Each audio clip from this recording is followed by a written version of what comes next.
राधा माधव कुंज बिहारी गोपी जन वल्लभ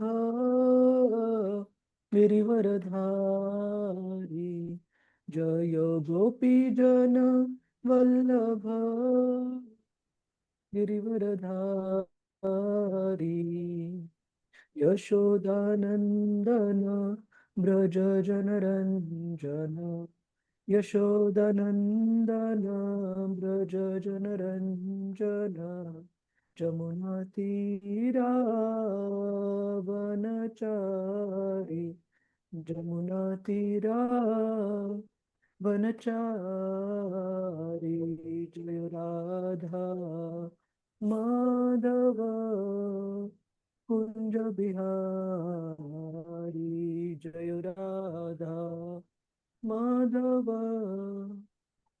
कुंज बिहारी श्री कृष्ण चैतन्य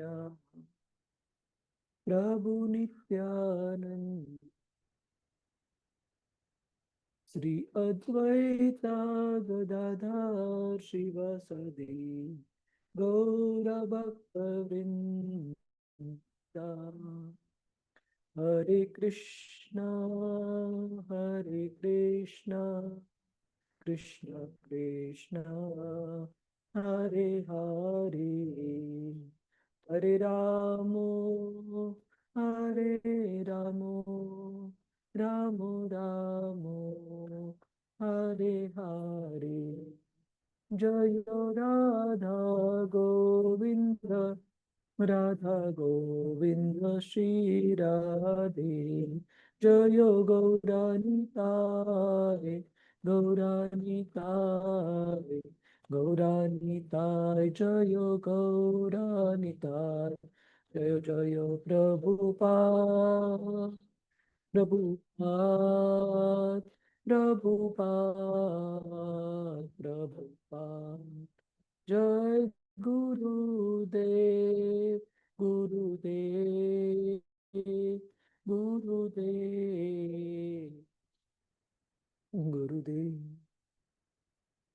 हरिनाम संकीर्तन की जय श्रील प्रभुपाद की जय गुरु महाराज जी की जय।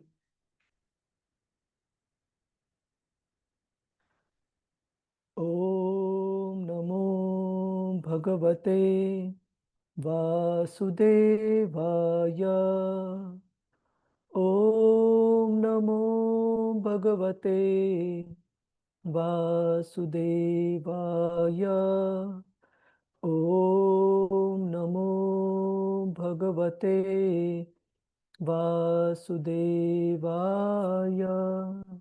नारायणं नमस्कृत्य नरं चैव नरोत्तमं देवीं सरस्वतीं व्यासं ततो जयमुदीरये नष्टप्रायेषु अभद्रेषु नित्यं भागवत सेवया भगवतीरुत्तमश्लोके भक्तिर्भवति नैष्टिकी कृष्णाय वासुदेवाय देवकीनन्दनाय च नन्दगोपकुमाराय गोविन्दाय नमो नमः।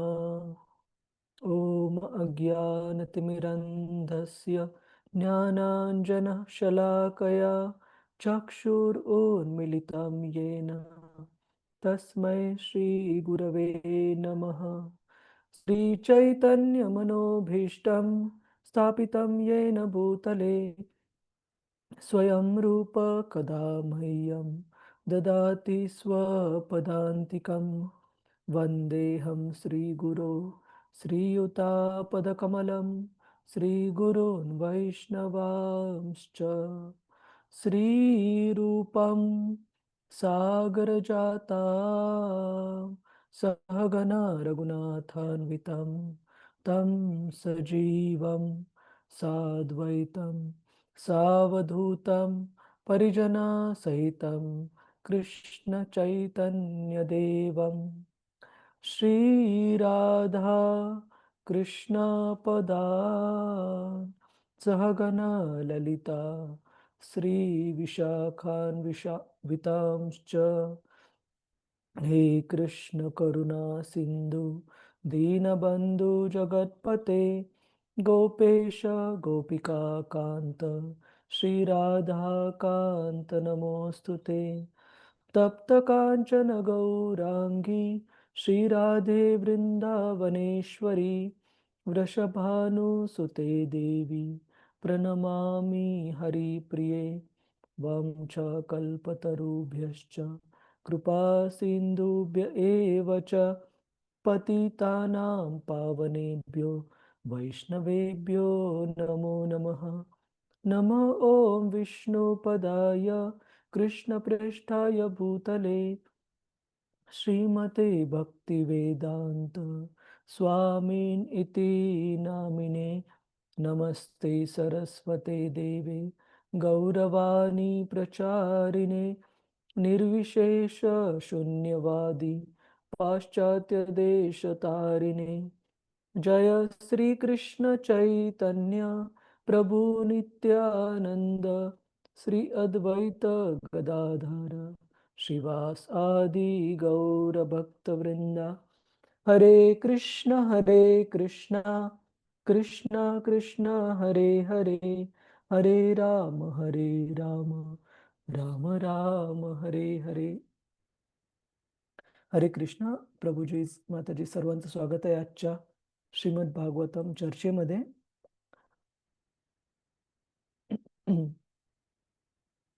तर काल आपण पाहत होतो की कशा प्रकारे अष्टांग योगी जे त्यांच्या योग पद्धतीमध्ये परिपूर्णता प्राप्त करण्यासाठी आणि श्रेष्ठ गती उच्च ग्रह प्राप्त करण्यासाठी उच्च ग्रह नाही अष्टांग योगासाठी जे प्रयोजन आहे जी गती त्यांना प्राप्त करायची असते ते भगवंतांचं परमात्मा रूप जाणून घेणं.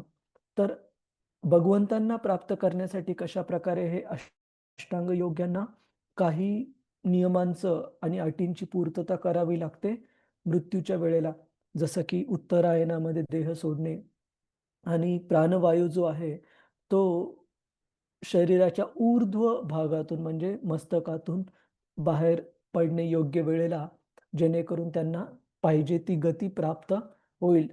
आणि आपण पाहिलं की कशा प्रकारे भक्तांना या सर्व नियमांना खूप जास्त लक्ष देण्याची गरज नाही. भक्तांना पण नियम आहेत, परंतु ते भक्ती मार्गातले नियम आहेत. परंतु अशा प्रकारच्या अष्टांग योगा पद्धतीतील जे काही नियम आहेत त्यांचं पालन करणे भक्तांसाठी बंधनकारक नाही.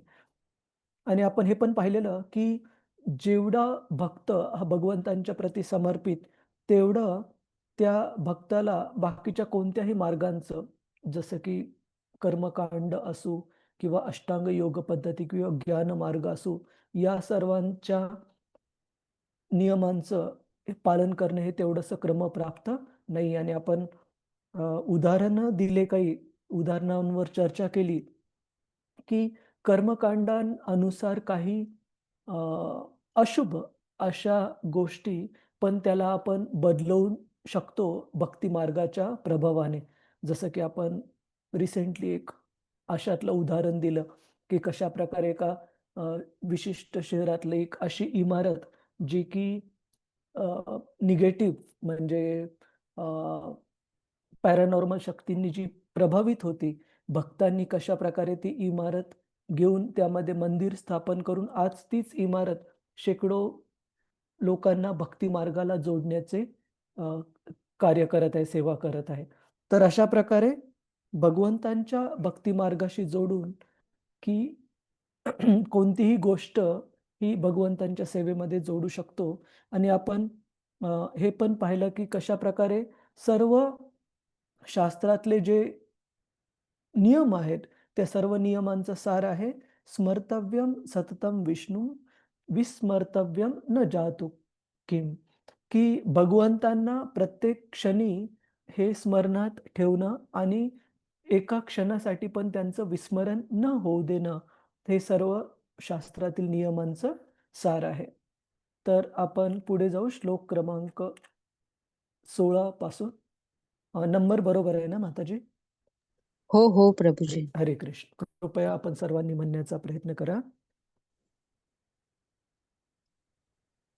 मन स्वबुद्धया मलया नियम्य मनः स्वबुद्धया क्षेत्रज्ञ एतां निन एतमात्मनि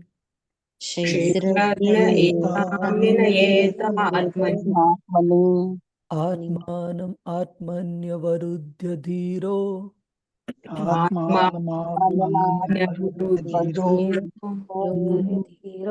लब्धोपशान्तिर्विरमेत कृत्यात्.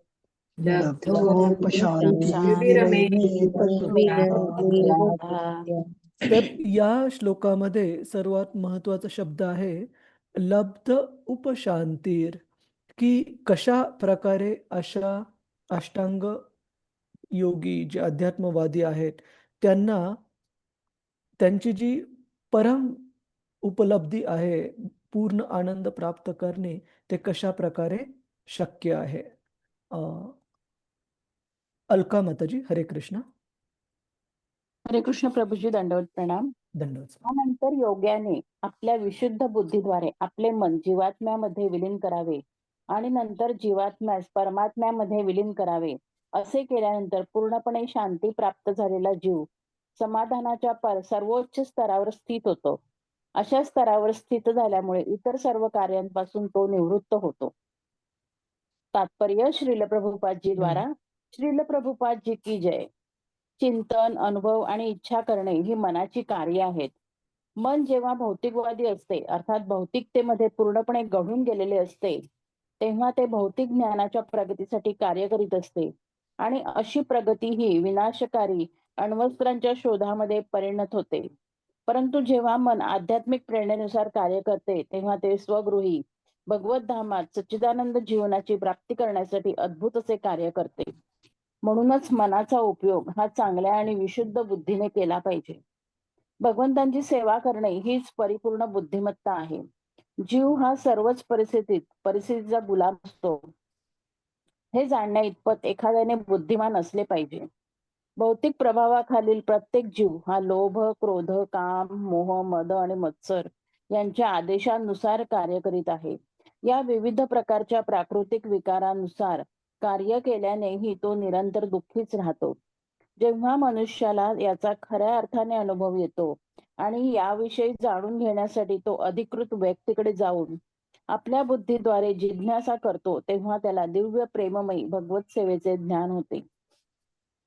त्यानंतर अशा विविध विकारांची भौतिक सेवा करण्याऐवजी जीवाची बुद्धी या विकारांच्या माईक दुःखापासून मुक्त होते आणि या प्रकारच्या विशुद्ध बुद्धीमुळे मन हे भगवत सेवेमध्ये नियुक्त करता येते. भगवंतांची सेवा परम स्तरावर असल्याने ती भगवंतांशी अभिन्नच आहे. म्हणून विशुद्ध बुद्धी आणि मन भगवंतांमध्ये विलीन होते आणि जीव द्रष्टा राहत नाही, तर भगवंतच त्याला दिव्य दृष्टीने पाहत असतात. भगवंत जीवाला प्रत्यक्षपणे पाहतात आणि आपल्या इच्छेनुसार कार्य करण्याचे आदेश देतात आणि जीव जेव्हा त्यांच्या आदेशाचे परिपूर्ण अनुसरण करतो, तेव्हा तो माईक सुखासाठी इतर कार्य करण्यापासून निवृत्त होतो. जीव आपल्या विशुद्ध स्तरामध्ये परिपूर्ण आनंदाची लब्धोपशांती प्राप्ती करतो आणि सर्व प्रकारच्या भौतिक आकांक्षापासून परावृत्त होतो. श्रील प्रभुपादजी की जय. हरे कृष्ण प्रभुजी, दंडवत प्रणाम. हरे कृष्ण. धन्यवाद माताजी. श्रील प्रभुपाद की जय. तर आपण एक भगवद्गीतेचा श्लोक पाहू.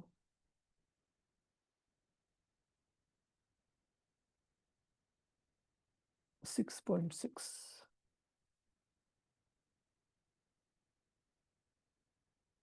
भगवद्गीतेत कृष्ण एक खूप सुंदर श्लोक सांगतात. आपण सर्वांनी एकदा म्हणू, मग त्याचा अर्थ पाहू. बंधुरात्मात्मनस्तस्य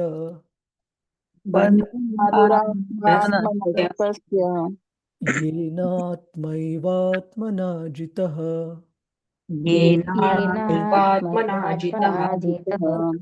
अनात्मनस्तु शत्रुत्वे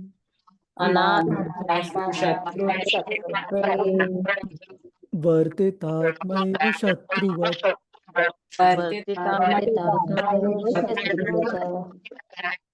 हरे कृष्ण. कुणी प्रभूजीच किंवा माताजीच 2 डिव्हाइसेसवरून लॉग इन केलेलं आहे जेणेकरून इको येत आहे. रतिरूपा माताजी. नाही प्रभूजी, माझ्याकडनं नाही. ठीक ठीक. एक मिनिट. हरे कृष्ण.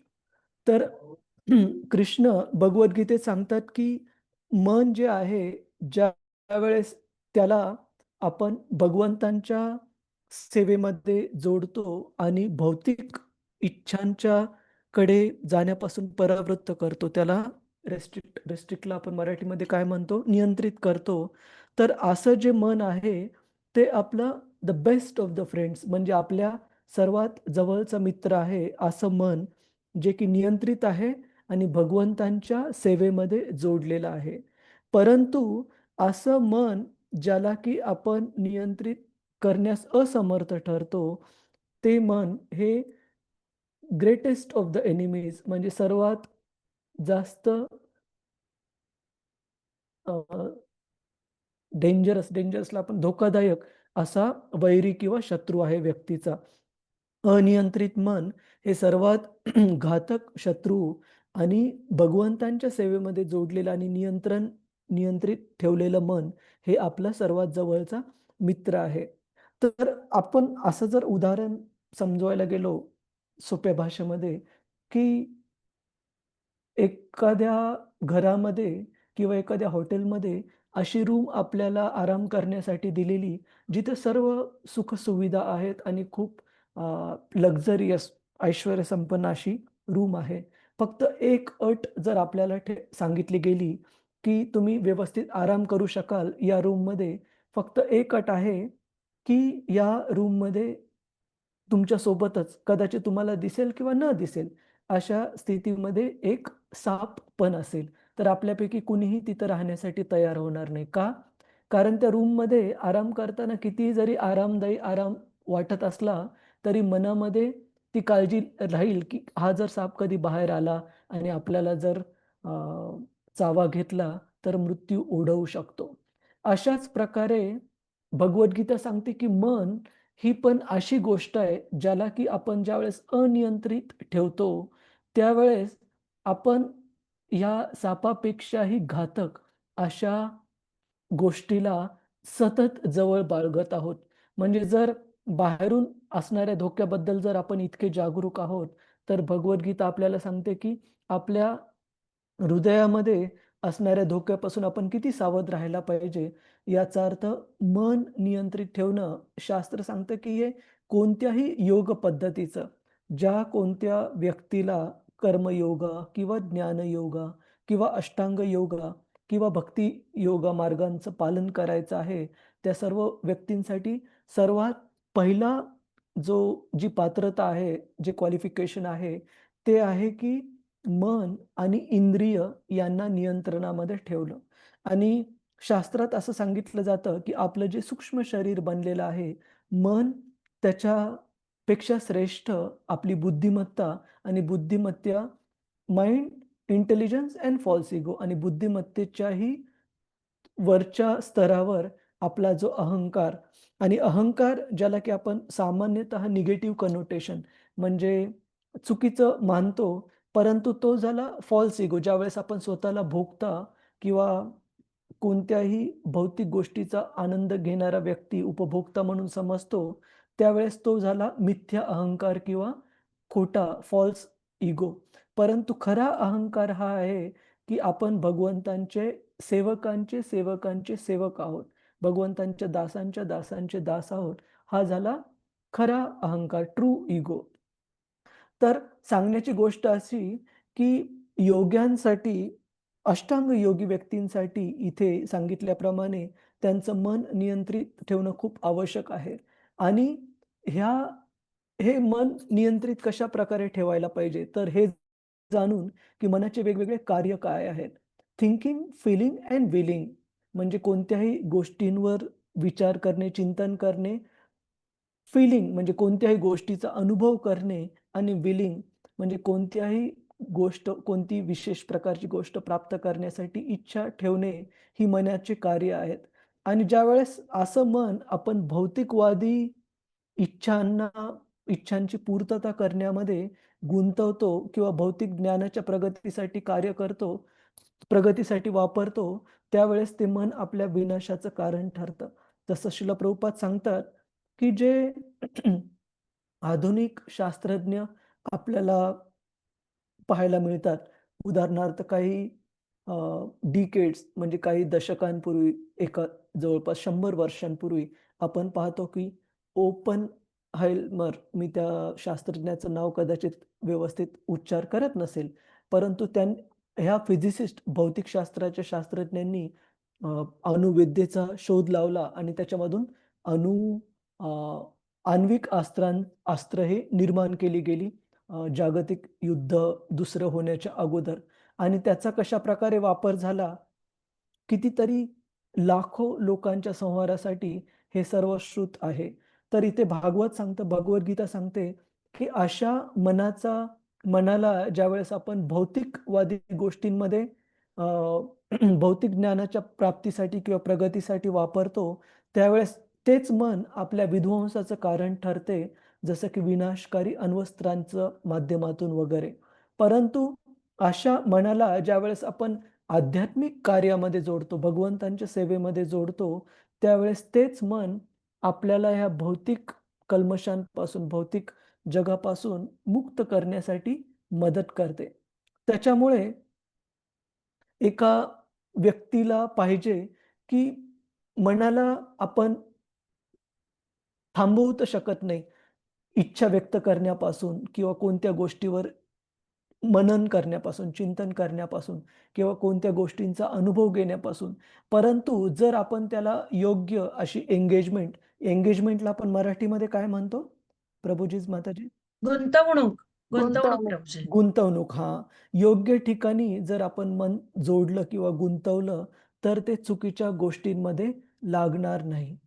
की जसं की आपण कधी-कधी ती लहानपणी एक कथा पाहिलेली आहे, की एक अशा प्रकारचा अ, एक राक्षस किंवा शक्ती अशा व्यक्तीला प्राप्त होते, ज्याला एकच कंडिशन किंवा एकच नियम असतो, की त्या राक्षसाला नेहमी गुंतवून ठेवलं पाहिजे किंवा नेहमी कोणत्यातरी कार्यामध्ये जोडलं पाहिजे, तरच तो शांत बसेल. नाहीतर तो खूप सारे विध्वंसक कार्य करू शकतो. तर मनाचे असंच आहे. आपण असं नाही समजायला पाहिजे, की राक्षसी वृत्तीचं आहे. जर आपण भगवंतांच्या सेवेमध्ये जोडलं, तर तेच मन आपल्या मुक्तीचं कारण पण ठरू शकतं, आध्यात्मिक जगत प्राप्त करण्याचं पण कारण ठरू शकतं. परंतु असं मन जर आपण भौतिकवादी गोष्टींमध्ये जर जोडलं, तर भगवद्गीता सांगते, की ते आपला सर्वात घातक शत्रू बनतं.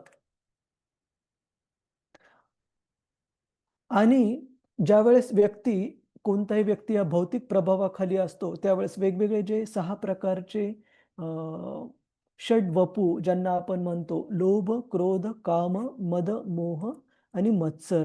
तर कशाप्रकारे या षड्वपूंच्या आदेशानुसार मन कार्य करत असतो आणि मन कार्य करतं आणि अशा प्रकारे भौतिकवादी मनाच्या अधीन गेलेला व्यक्ती हा निरंतर दुःखीच राहतो.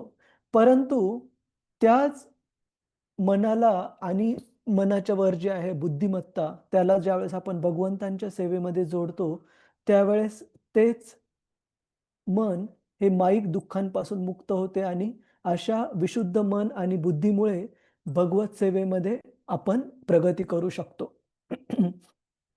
एका उदाहरणाचा मी विचार करतोय, की अशा आपण काही दिवसांपूर्वी श्रील रामानुजाचार्य यांच्या एका शिष्याचं उदाहरण चर्चा केलेली.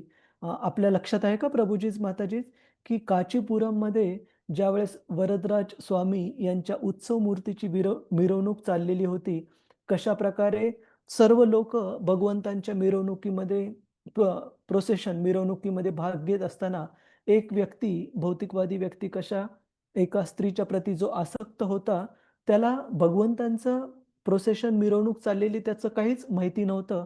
कारण तो पूर्णपणे स्वतःच्या इंद्रिय तृप्तीमध्ये तल्लीन होता.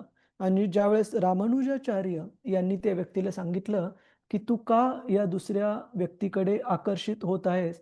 तर त्यांनी सांगितलं, की "मी या स्त्रीच्या डोळ्यांच्या पेक्षा कोणतीही सुंदर गोष्ट माझ्या पूर्ण जीवनामध्ये पाहिली नाही." आणि ज्यावेळेस श्रील रामानुजाचार्यांनी त्याला त्या व्यक्तीच्या डोळ्यांपेक्षाही सुंदर डोळे असं दाखवण्याचं वचन दिलं आणि सांगितलं, की "जर तुला मी याच्यापेक्षाही सुंदर काही दाखवलं, तर तू निश्चित पूर्णपणे आसक्त होशील का?"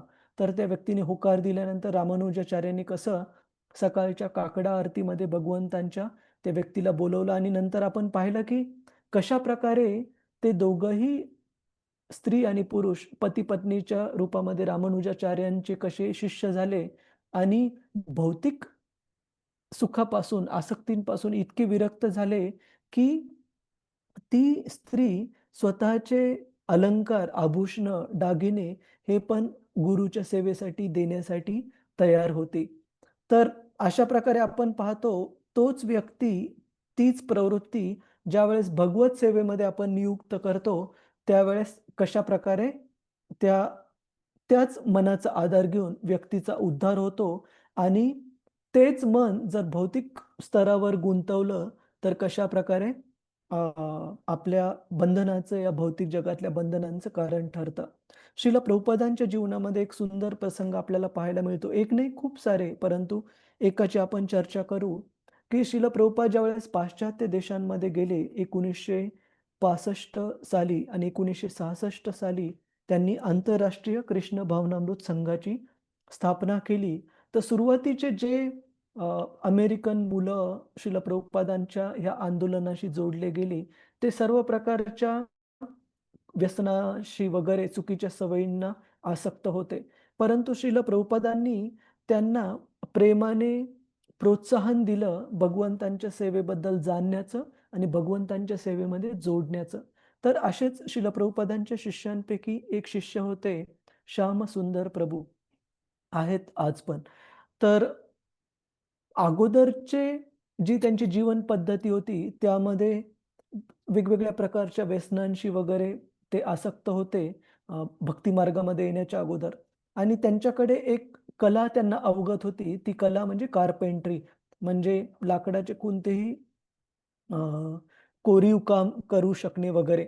तर श्रील प्रभुपादांनी श्यामसुंदर प्रभूंना सेवा दिली, की छोटे जगन्नाथ, बलदेव आणि सुभद्रामाई यांचे विग्रह पाहून भगवंतांचे, जगन्नाथजींचे मोठे विग्रह बनवणे लाकडाच्या मोठ्या ठोकळ्यापासून.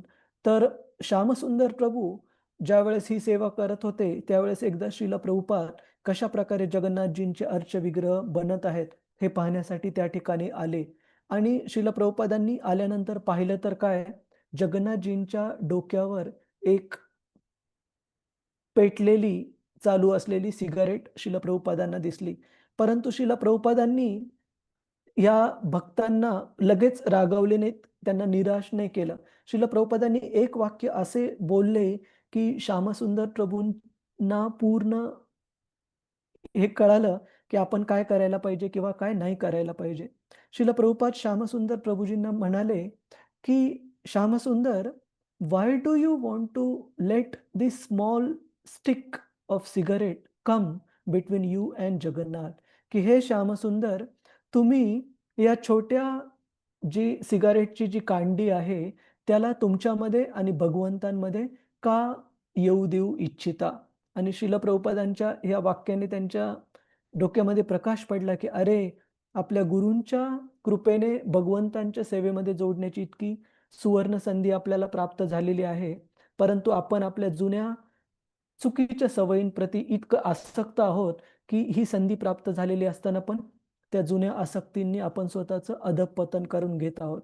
आणि त्याच्यानंतर श्रील प्रभुपादांनी सांगितलं, की इतकी त्यांना श्यामसुंदर प्रभूजींना सिगारेट घेण्याची, भक्त होण्याच्या अगोदर सवय होती. श्रील प्रभुपादांनी सांगितलं, की प्रत्येक आठवड्यात की प्रत्येक दिवशी मला वाटतंय, एक सिगारेट कमी ओढा, जेवढी तुम्ही आत्ता ओढत आहे. इतके सिगारेट ते एका दिवसामध्ये ओढायचे आणि त्यानंतर ज्यावेळेस शून्यावर येईल, त्याच्यानंतर नो मोर स्मोकिंग, की श्रील प्रभुपादांनी सांगितलं की तुम्ही रोज 1 सिगारेट कमी ओढा आणि हळू-हळू करून शून्यावर या आणि त्याच्यानंतर अ,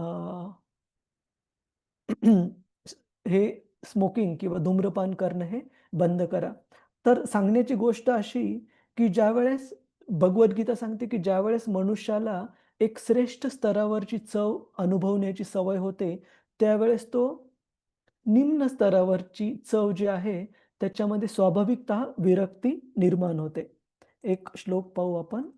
2ऱ्या अध्यायातला श्लोक आहे.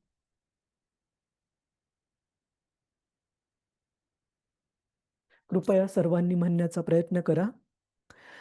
विषया विनिवर्तन्ते विषया विनिवर्तन्ते निराहारस्य देहिनः निराहारस्य देहिनः रसवर्जं रसोप्यस्य रसवर्जस्य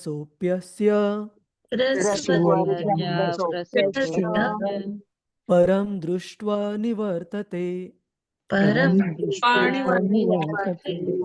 तर इथे कृष्ण सांगतात, की परम म्हणजे ज्यावेळेस आपल्याला श्रेष्ठ गोष्टींचा अनुभव येतो, त्यावेळेस निम्न स्तरावरचे जे रस, ज्या आपल्या आवडी-निवडी आहेत, त्या स्वाभाविकतः आपण त्याग करू शकतो. जसं की एक सोपं उदाहरण नेहमी मी सांगतो, की अशा व्यक्तीला ज्याला रस्त्यावरून जाताना रस्त्याच्या बाजूचे कोणते खाद्यपदार्थ रस्त्यावर बनवलेले, जे की स्वच्छ स्थितीत नसतात, असे खाद्यपदार्थ खाण्याची जर आवड असेल, तर सर्वात सोपा उपाय, जर आपण घरी व्यवस्थित चांगल्या प्रकारे स्वयंपाक करून, चांगल्या दर्जाचं अन्न बनवून, भगवंतांना अर्पण करून जर अशा व्यक्तीला दिलं सेवन करण्यासाठी, तर जर त्या व्यक्तीचं भगवत प्रसादाने पोट व्यवस्थित भरलेलं असेल, तर त्याच्यानंतर तुम्ही त्या व्यक्तीला रस्त्याने फिरू द्या. परंतु त्या अन्न पदार्थांकडे पाहून कधीही त्याची दृष्टी आकर्षित होणार नाही. का? कारण त्याला श्रेष्ठ चवीचा अनुभव त्यांनी घेतलेला आहे. अशा प्रकारे भगवंत सांगतात, की ज्यावेळेस आपण भगवंतांच्या सेवेमध्ये त्या रसाचा किंवा अनुभव घेतो, त्यावेळेस विषय म्हणजे जे विषय वस्तूंच्या प्रती इंद्रिय भोगाचं जे आकर्षण आहे, अशा विषय वस्तूंपासून स्वाभाविकतः आपल्याला नावड किंवा विरक्ती निर्माण होईल. तर त्यासाठी आपल्याला इंद्रियांचं एंगेजमेंट, गुंतवणूक इंद्रिय विषयांपासून सोडणं जेवढं महत्त्वाचं आहे, त्याच्यापेक्षाही अधिक महत्त्वाचं आहे भगवंतांच्या भक्तीमध्ये आपल्या इंद्रियांना जोडणं. आणि अशा प्रकारे भगवंतांच्या भक्तीमध्ये इंद्रियांना जोडून मनाला आपण नियंत्रित करू शकतो आणि त्याच मनाचा उपयोग करून आपण स्वतःचा उद्धार करून घेऊ शकतो. कुणाचा काही प्रश्न आहे का? प्रभुजीच, माताजीच, हरे कृष्ण. सर्वांना पटत आहे, की ही गोष्ट सर्वांना सर्वात पहिले पटली आहे का, की मन आपल्या उद्धाराचं पण कारण ठरू शकतं किंवा आपल्या अधःपतनाचं पण कारण ठरू शकतं. आणि हो प्रभुजी, हो प्रभुजी. हरे खरी कृष्ण. गोष्ट आहे. अरे, आणि त्या मनाला नियंत्रित करण्याचा सर्वात सोपा उपाय म्हणजे भगवंतांच्या सेवेमध्ये जोडणं, ना की इंद्रिय तृप्तीमध्ये, उपभोगामध्ये जोडणं. आणि अशा प्रकारे तेच मन आपल्या वर्स्ट म्हणजे घातक शत्रूपासून आपल्या सर्वात जवळचा मित्र बनू शकतं. तर आपण पुढे जाऊ. श्लोक क्रमांक 17. न यत्र कालो निमिषां परः प्रभु न यत्र कालो निमिषां प्रभु पूतो न देवा जगतां य ईशिरे. कुतो न देवा जगतां यैषिरे न यत्र सत्वं न रजस्तमश्च न यत्र यत्र सत्त्वं न रजस्तमश्च न वै विकारो न महान् प्रधानम्. न वै विकारो न महान् प्रधानम्. या श्लोकाचा अनुवाद आणि तात्पर्य पाहण्याच्या अगोदर जस्ट एक मुद्दा मला आधीच्या श्लोकावर सांगायचा आहे, की कधी-कधी आपण पाहतो, की काही वेळेस लोकं किंवा आपण स्वतः पण एका क्षणाच्या इम्पल्सला आपण मराठीमध्ये काय म्हणतो प्रभुजीच, माताजीच? इम्पल्सिव्ह, लहर, उतावेळ, आवेग किंवा उतावेळ एका क्षणाच्या आवेगामधून असं काही कार्य करतो की जे आपल्याला खूप लांब काळापर्यंत, कधी कधी पूर्ण जीवनभर पण पश्चातापाचं कारण ठरतं.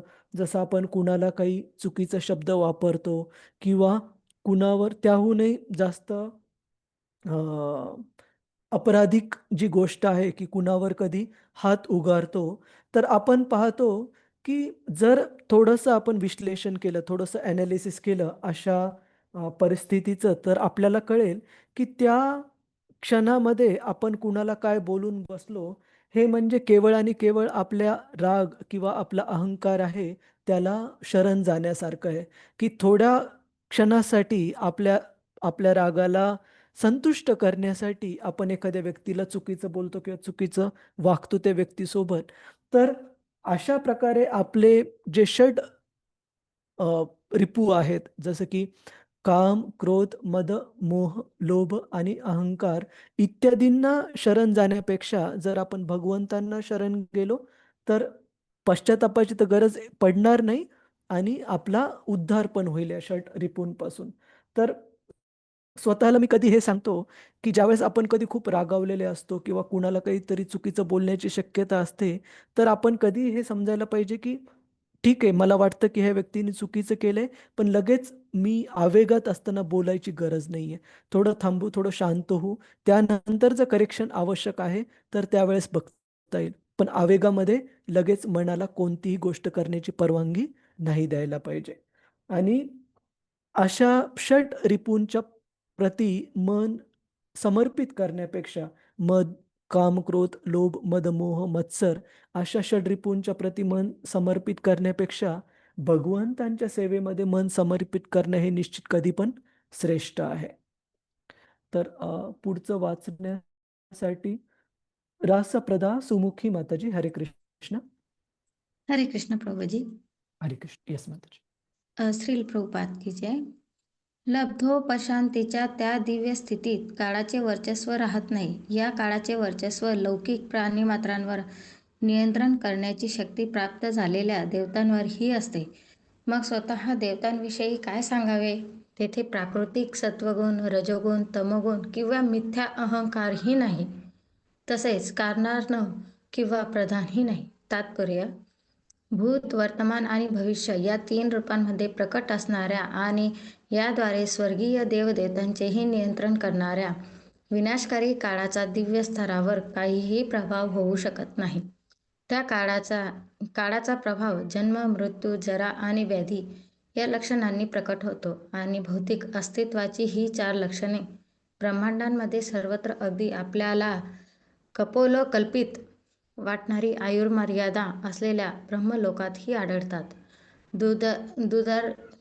दुर्दम्य काळ ब्रह्मदेवांचेही मृत्यू घडवितो. मग इंद्र, चंद्र, सूर्य, वायू आणि वरुण आदी देवतांविषयी तर काय सांगावे? तसेच वेगवेगळ्या देवी देवतांचा प्राणीमात्रांवरील प्रभावसुद्धा तेथे अस्तित्वात नसतो. जीव भौतिक जीवनामध्ये दुष्प्रवृत्तींनी भयभीत असतो, परंतु दिव्य स्तरावरील भक्ताला अशा प्रकारचे भय मुळीच नसते. विविध प्राकृतिक गुणांच्या प्रभावाखाली जीव निरनिराळ्या प्रकारची आणि निरनिराळ्या रूपातील भौतिक शरीरे बदलत असतात, परंतु दिव्य स्तरामध्ये भक्त हा गुणातीत असतो, अर्थात सत्व, रज आणि तम या त्रिगुणांच्या पलीकडे असतो. अशा रीतीने मी प्रकृतीचा भोक्ता आहे असा अहंकार त्या ठिकाणी निर्माण होत नाही. भौतिक जगतामध्ये प्रकृतीवर प्रभुत्व गाजविण्याचा प्रयत्न करणाऱ्या जीवाचा मिथ्या अहंकार हा धगधगत्या अग्नीत पडणाऱ्या पतंगाप्रमाणे आहे. पतंग अग्नीच्या झळझळीत तेजाने मोहून जातो आणि ते तेजस्वी सौंदर्य उपभोगण्याच्या उद्देशाने जवळ येऊन तो अग्नीच्या भक्ष्यस्थानी पडतो. दिव्य स्तरावर जीवाची चेतना विशुद्ध असते आणि म्हणून भौतिक प्रकृतीवर प्रभुत्व गाजविण्याचा मिथ्या अहंकार त्याच्या ठायी नसतो. उलट पक्षी भगवद्गीतेत 7.19 सांगितल्याप्रमाणे वासुदेव सर्वमिती स महात्मा सुदुर्लभ त्याची विशुद्ध चेतना त्याला भगवंतांना शरण जाण्यास निर्देशित करते. या गोष्टीवरून स्पष्ट होते की दिव्य स्तरामध्ये भौतिक प्रकृती किंवा भौतिक सृष्टीचा कारणार्वही नसतो. उपरोक्त घटना दिव्य स्तरावर सत्य असतात, परंतु तेच सत्य अध्यात्मवाद्याला विशुद्ध प्रगत चेतनेच्या ज्ञानामध्ये वास्तविकपणे प्रकट होते. अशा अध्यात्मवाद्यांचे निराकारवादी किंवा निर्विशेषवादी आणि भक्त असे 2 प्रकार असतात. निराकारवाद्यांचे अंतिम ध्येय म्हणजे ब्रह्मज्योती, तर भक्तांचे अंतिम ध्येय वैकुंठ लोक. दिव्य प्रेममयी भक्त सेवेत सक्रिय राहण्यासाठी आध्यात्मिक स्वरूपाची प्राप्ती करून भक्त हा उपरोक्त घटनांची अनुभूती करतो. परंतु निराकारवादी हे भगवंतांच्या सान्निध्याची उपेक्षा करीत असल्यामुळे आध्यात्मिक क्रिया करण्यासाठी आध्यात्मिक शरीर विकसित करीत नाहीत, तर भगवंतांच्या दिव्य अंगकांतीमध्ये विलीन होतात आणि केवळ एक स्फुलिंग बनून राहतात. भगवंत सच्चित आनंद स्वरूपी आहेत, तर ब्रह्मज्योती ही केवळ सच्चित स्वरूपी आहे. वैकुंठ लोक ही सच्चित आनंद स्वरूपी आहेत आणि म्हणून वैकुंठ लोकात प्रवेश करणाऱ्या भगवत भक्तांनाही सच्चित आनंद स्वरूपी शरीरे प्राप्त होतात. यास्तव भगवंत, वैकुंठ लोक, भक्त आदी सर्वांमध्ये भेद नाही. भगवंतांचे धाम, नाम, यश, साज, सामग्री आदी सर्वच दिव्य गुणांनी युक्त आहेत आणि हे दिव्य गुण भौतिक जगतापासून कसे भिन्न आहेत याचे विवरण या श्लोकात केले आहे. भगवद्गीतेमध्ये भगवान श्रीकृष्णांनी कर्मयोग, ज्ञानयोग आणि भक्तियोग या 3 प्रमुख विषयांचे विश्लेषण केलेले आहे. परंतु केवळ भक्तियोगाच्या आचरणाद्वारेच मनुष्य वैकुंठ लोकाची प्राप्ती करू शकतो. वर वर्णिल्याप्रमाणे इतर 2 मार्ग जरी मनुष्याला सहजपणे ब्रह्मज्योतीपर्यंत घेऊन जात असले तरी ते वैकुंठ लोकाची प्राप्ती करून देण्यात असमर्थ आहेत. हरे कृष्ण प्रभुजी. हरे कृष्ण. धन्यवाद माताजी. श्रील प्रभुपाद की जय. जय. तर इथे सांगितलेलं आहे भागवतामध्ये की कशा प्रकारे या भौतिक जगातल्या प्रत्येक गोष्टीवर काळाचा हा प्रभाव आपल्याला पाहायला मिळतो. भौतिक गोष्टीवर जसं की हे समजून सांगण्याची गरज नाही का आपण सर्वच पाहतो की कितीतरी या भौतिक जगामध्ये आपण पाहतो की किती मोठे प्रभावशाली साम्राज्य आले आणि गेले, परंतु इतिहासामध्ये त्यांचं काय बाकी आहे? केवळ नाव बाकी आहे. त्याचप्रमाणे आपण खूप मोठे-मोठे कॉर्पोरेशन्स, खूप मोठे-मोठे जे उद्योग धंदे आहेत, व्यवसाय आहेत, त्याच्यामध्ये पण आपण पाहतो की कोणत्या उद्योगधंद्यांचं नाव नाही घ्यायचं, परंतु शेकडो वर्षांपूर्वीही काही वेगवेगळे उद्योग अस्तित्वात आले, नावारूपास आले आणि हळू-हळू त्यांचा ऱ्हास होत गेला आणि अशा प्रकारे आत्ता पण जे उद्योग व्यवसाय जे बरेच नावाजलेले आहेत, त्यांचं जर आपण कधीपासून आहेत ते अस्तित्वात पाहायला गेलो, तर जास्तीत जास्त जुने आपल्याला पाहायला मिळतील कदाचित 100, 120, 150 वर्षांपूर्वीचे. याचा अर्थ काय? की ह्या भौतिक जगामध्ये काळ हा प्रत्येक गोष्टीवर प्रभाव ठेवतो आणि काळाच्या प्रभावाने प्रत्येक गोष्टीचा ऱ्हास होत जातो. परंतु एकमेव अशी गोष्ट आहे ती म्हणजे भक्ती, दिव्य स्तरावरील भगवंतांच्या प्रती केलेली भक्ती, ज्याच्यामध्ये काळाचा प्रभाव आपल्याला दिसत नाही. जसं की आपण भगवंतांच्या लीलेमध्ये कृष्ण रूपामध्ये भगवंत ज्यावेळेस या पृथ्वीवर होते, त्यावेळेस खूप साऱ्या लीलांमध्ये आपल्याला पाहायला मिळतं.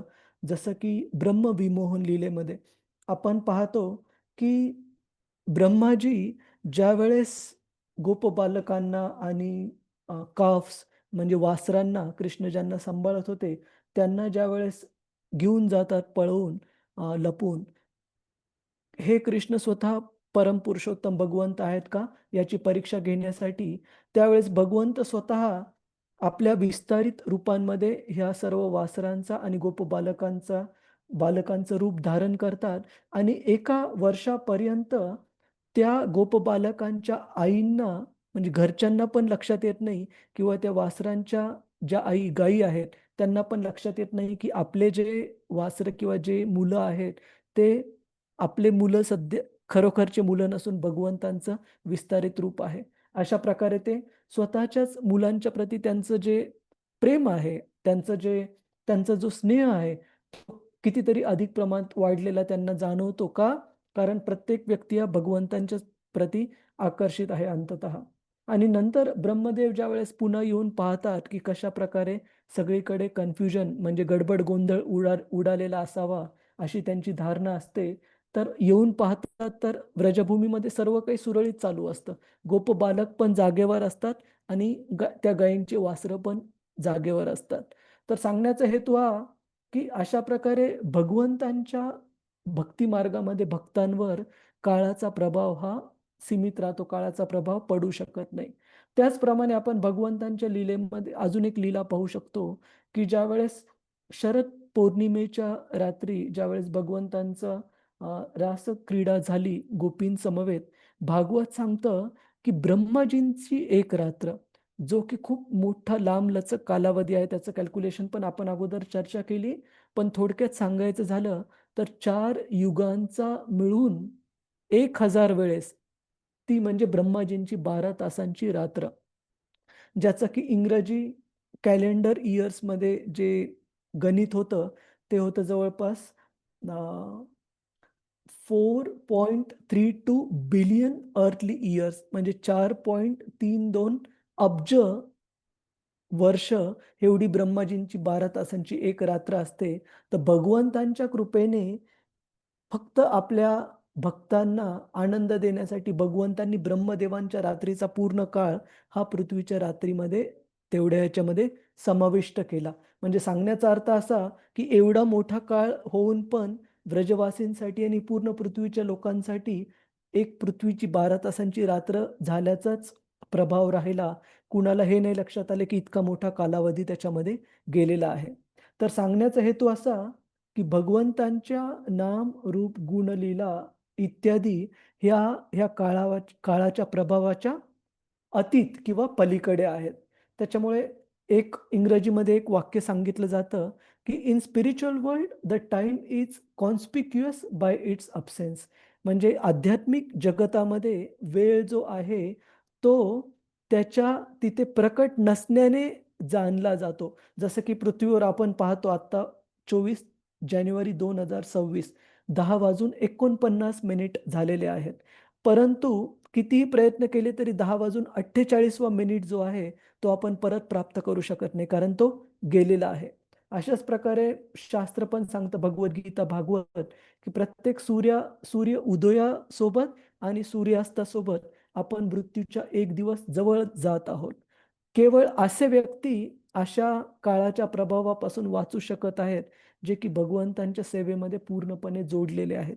कारण त्यांच्यासाठी प्रत्येक सूर्यास्त आणि सूर्योदय हे त्यांना मृत्यूचे एक दिवस जवळ नाही घेऊन जात, तर भगवंतांच्या जवळ एक दिवस अजून जास्त जवळ घेऊन जातो.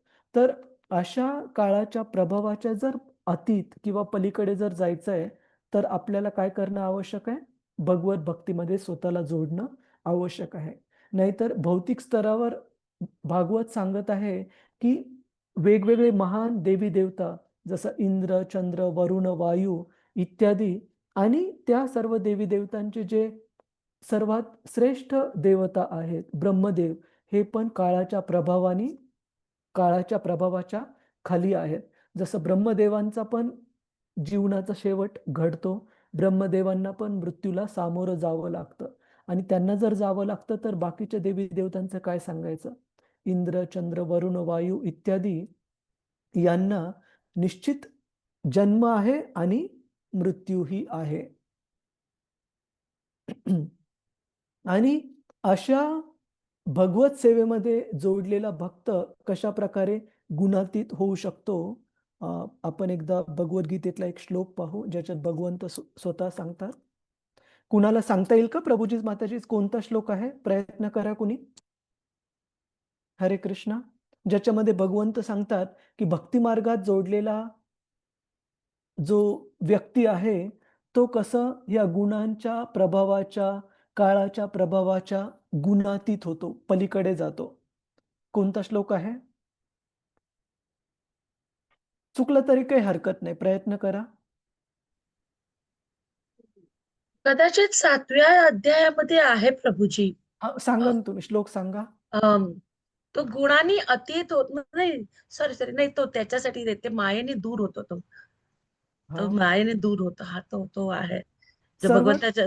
हरे कृष्ण हरे कृष्ण. हरे सर्वात कृष्ण. पहिला प्रश्न आहे सर्वांसाठी, जे कोणी भक्त या भागवत श्रवणामध्ये भाग घेत आहेत, आपल्याकडे प्रत्येकाकडे भगवद्गीता जशी आहे तशी आहे का प्रभूजीज माताजीज? हो प्रभूजी आहे. हो प्रभूजी, सर्वांकडे? आहे आहे. तर हा, तर भगवद्गीता हे बेसिक ग्रॅज्युएशन पुस्तक शिल प्रभुपादजी सांगतात प्रत्येकाकडे असली पाहिजे आणि त्याचा अभ्यास केला पाहिजे.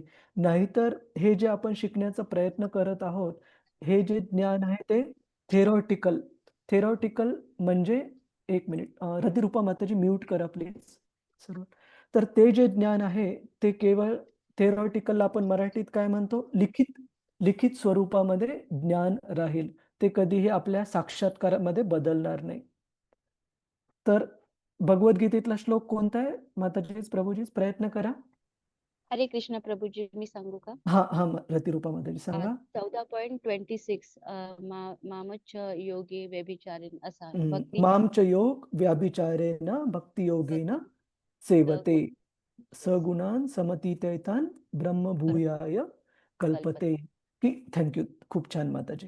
की याच्यामध्ये भगवंत सांगतात की जो कोणी व्यक्ती माम च यो व्याभिचारेण, एक मिनिट,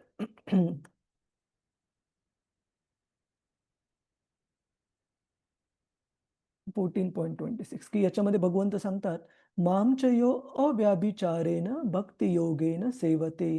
की जो अव्याभिचारी म्हणजे कुठेही दुसरीकडे डिस्ट्रॅक्ट किंवा डायव्हर्जन न होता जर आपण भगवंतांच्या भक्तीमध्ये जोडलेले असू, तर अशा भक्ती मार्गामध्ये जे सेवा निभावतात भक्त, ते या गुणांच्या गुणातीत होऊ शकतात. सगुणान समतीत्यैतान ब्रह्मभूयाय कल्पते, आणि ब्रह्मानंद प्राप्त करू शकतात. तर सांगण्याचा हेतू हा की भक्त जो आहे तो ह्या काळाच्या प्रभावाच्या किंवा गुणांच्या प्रभावाच्या पलीकडे जाऊ शकतो भक्तीच्या प्रभावाने. जसं आपण पाहतो, एक उदाहरण सांगतो, जसं की चतुष्कुमारांचं उदाहरण घ्या, जे की ब्रह्माजींचे मानसपुत्र आहेत. आपण पाहतो की काळाच्या प्रभावानं आपण सर्व एका वेळेला आपण सर्व बालक अवस्थेमध्ये होतो. नंतर आपण युवा अवस्थेमध्ये आलो. युवा अवस्थेमधून हळू-हळू वय वाढत आहे तसं शरीर पण जर्जर होत आहे. परंतु असे काही भक्त आहेत भगवंतांच्या दिव्य स्थितीमध्ये, जसं की चतुष्कुमार, भगवंतांच्या कृपेने निरंतर त्यांचं वय न वाढता लहान अवस्थेतच ते भगवंतांची भक्ती करण्यामध्ये नेहमी गुंतलेले आहेत. तर अशा प्रकारचे अनेक उदाहरण आपण पाहू. जसं भगवंत स्वतः, की असं सांगितलं जातं की कृष्ण हे स्वतः कधी 16 वर्षांपेक्षा वय त्यांचं वाढत नाही. याचा अर्थ त्यांचं वय नंबर जरी वाढला तरी सच्चित आनंद रूपामध्ये ते 16 वर्षांचे युवकच निरंतर अवस्थेमध्ये राहतात. तर भगवंतांच्या प्रती समर्पित भक्त यांच्यावर काळाचा प्रभाव हा राहत नाही. कुणाचा काही प्रश्न आहे का प्रभूजीज माताजीज? हरे कृष्ण. प्रभूजी हरे कृष्ण. विचारायचं. हा माताजी. हरे कृष्ण. येस. आता तुम्ही ह्याच्या आधी सांगितलं ना की ब्रह्मादेव यांना सुद्धा जन्म आहे तसं मृत्यू पण आहे. हो हो. पण आपण तर हे म्हणजे आता विश्वरूप दर्शनामध्ये बघितलं की विष्णूच स्वतः हे विस्तारित मध्ये आहे ना, म्हणजे विष्णूंचंच विस्तारित रूप, सर्व देवी देवता पण त्याच्यामध्ये समाविष्ट आहेत. हा हो. विचारायचा. हा, हो. खूप खूप छान प्रश्न आहे. तर भगवद्गीतेत आणि भागवतात जिथे जिथे भगवंतांच्या विराट रूपाचं वर्णन दिलेलं आहे माताजी, युनिव्हर्सल फॉर्म, तिथे तिथे ही गोष्ट सांगितली की विराट रूप हे भगवंतांच्या बाकीच्या अवतारांसारखं आणि रूपासारखं शाश्वत नाहीये. विराट रूप हे केवळ अशा स्थितीमध्ये अशा व्यक्तीला भगवंतांवर ध्यान केंद्रित करण्यासाठी दिलेलं आहे, जो की व्यक्ती भगवंतांच्या दिव्य रूपाचं ध्यान नाही करू शकत.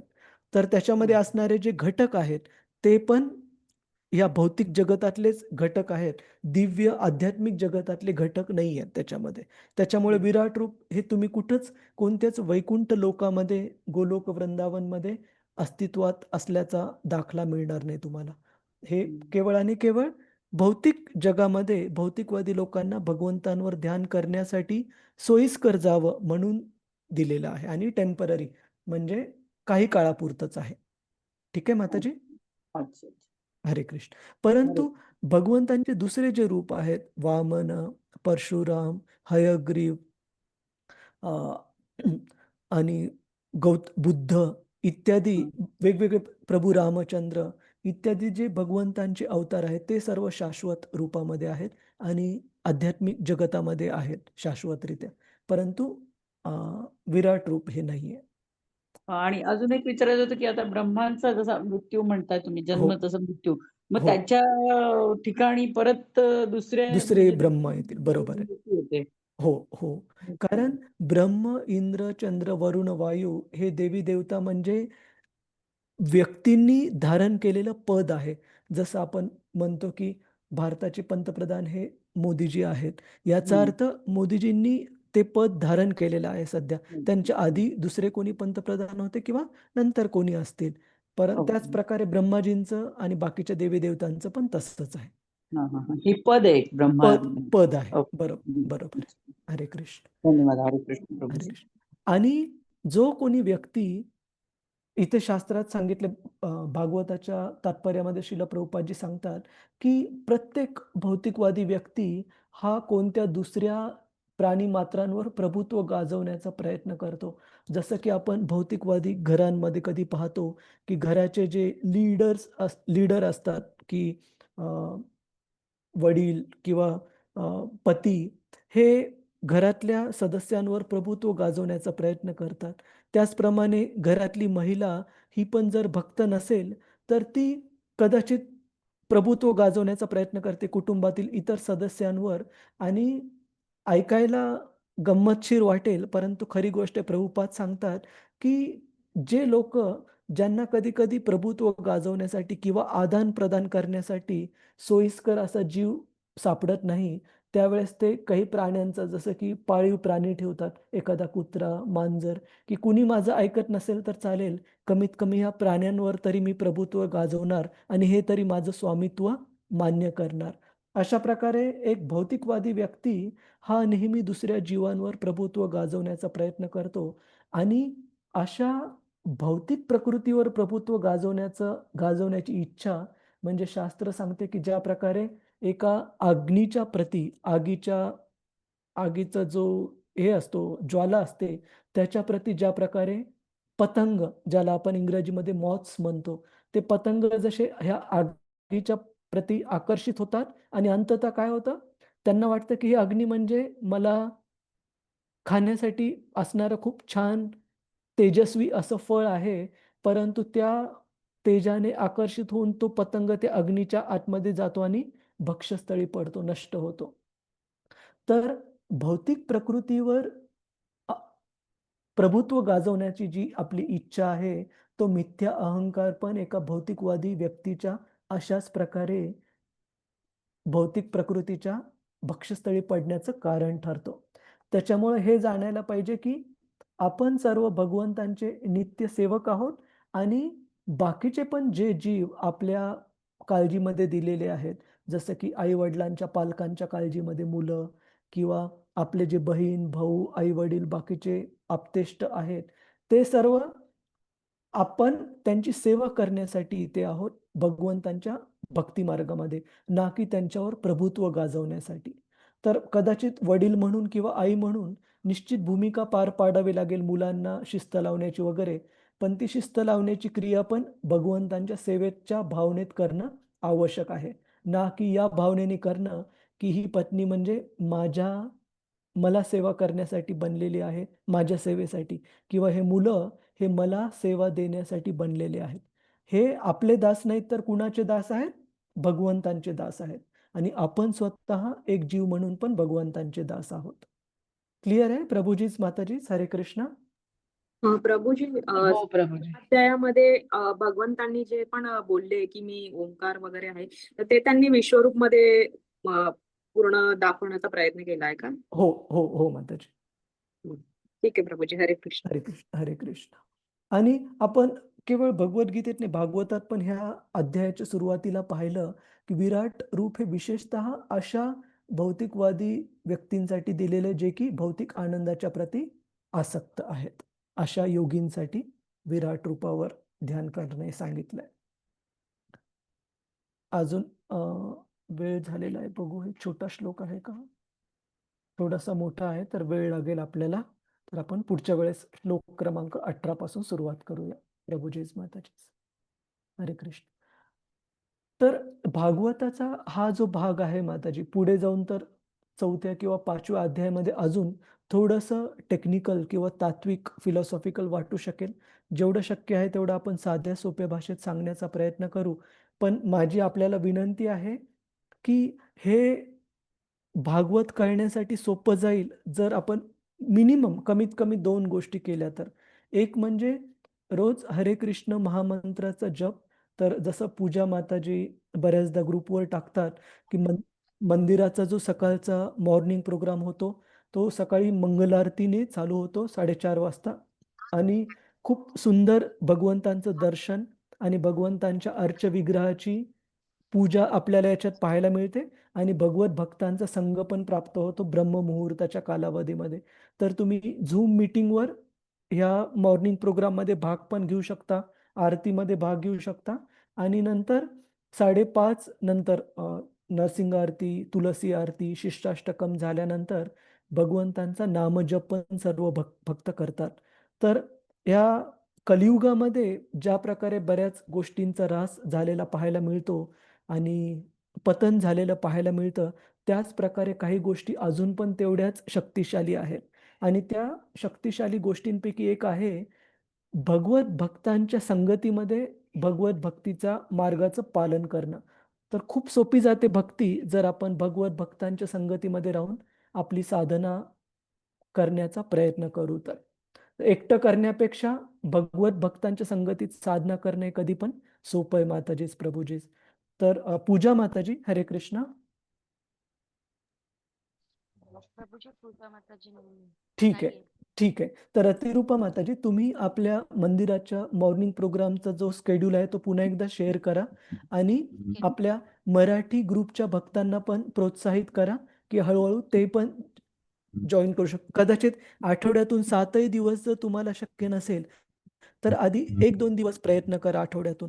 2 दिवस शक्य झाल्यानंतर 3-4 दिवस प्रयत्न करा आणि असं हळूहळू जास्तीत जास्त भाग घेण्याचा प्रयत्न करू शकता.